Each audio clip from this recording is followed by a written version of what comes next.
Hello and welcome to the journey of darkness. Make sure you're alone in your room and quiet. Lock it, turn off your light because we're entering into the haunted world. So let's begin.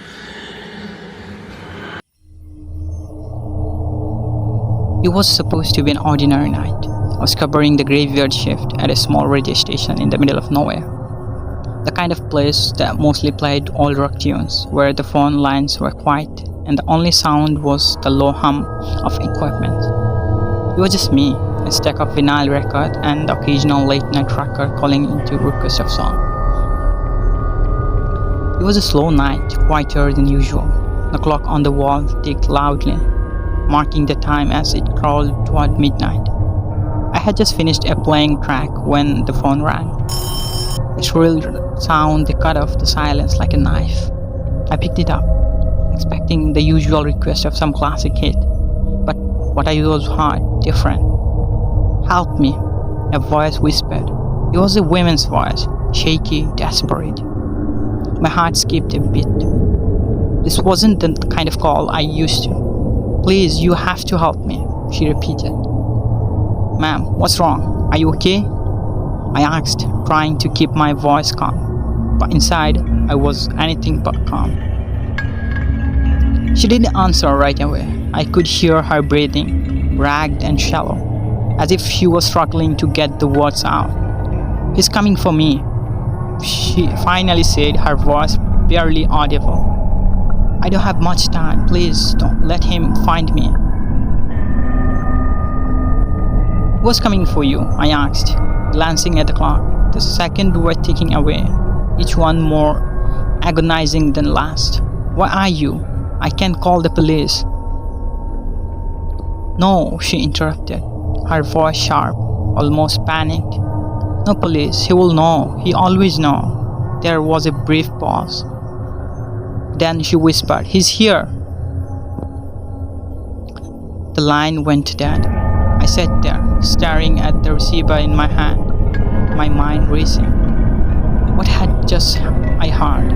Was it a prank? It had to be, but the fear in her voice, it felt real, too real.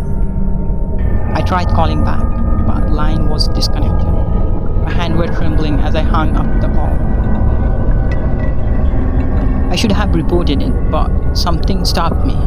Maybe it was the way she begged for no police. Maybe it was the cold dread that settled over me like a thick fog.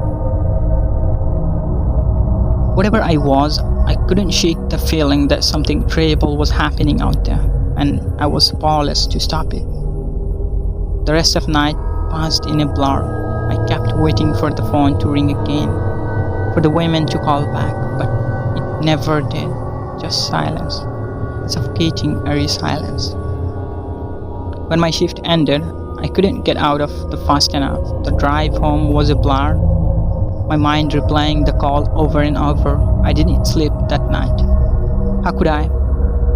Every time I closed my eyes, I heard her voice, pleading, terrified. The next night, I was back at the station.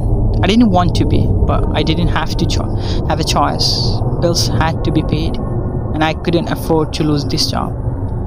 I tried to push the call out of my mind, convincing myself it was just a prank, but deep down I knew better. As the clock ticked closer to midnight, my anxiety grows. I kept glancing at the phone, dreading the sound of its ringing, and then, at exactly midnight, it did.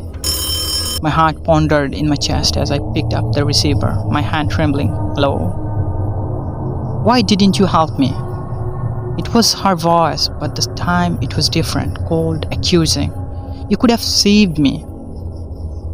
"Who are you? Where are you?" I asked, my voice shaking. "Tell me, where are you?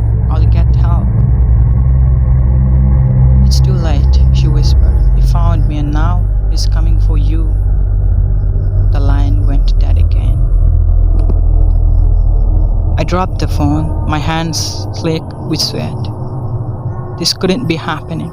It just to be some kind of sick joke. But the fear growing at me was otherwise.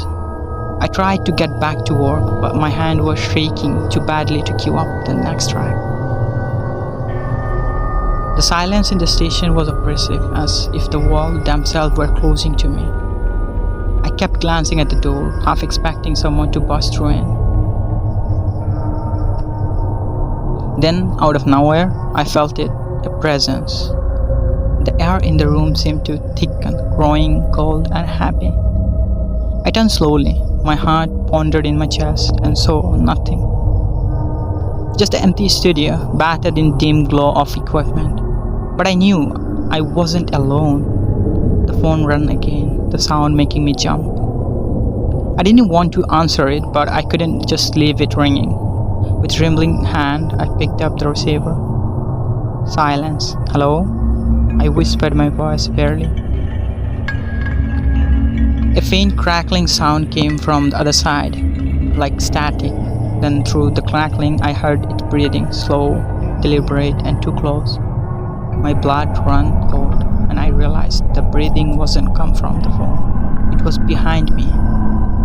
I turned around slowly, my heart in my throat, and there, in the corner of the room, was a figure, tall, shadowy, just standing there, watching me, with eyes that seemed to glow in the darkness. I dropped my phone, backing away, but the figure didn't move, it just watched me, its presence filling the room with an overwhelming sense of dread. I tried to scream, but no one came out. I was paralyzed, trapped in the gaze of something that shouldn't exist. And then, just as suddenly as it appeared, it was gone. The room was empty, but the air still felt heavy, like a storm was brewing just outside. I grabbed myself. I ran out of the station and not stopping until I safely locked inside my car. I didn't go back to the station. I couldn't. I quit my job next day, leaving behind the cursed place. But no matter how far I ran, I couldn't escape from the feeling that I still being watched.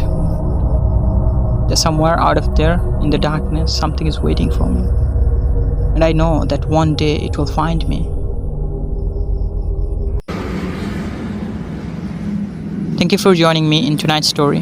Remember, not every call of help can be answered, and sometimes the things we can't see are the most dangerous of all.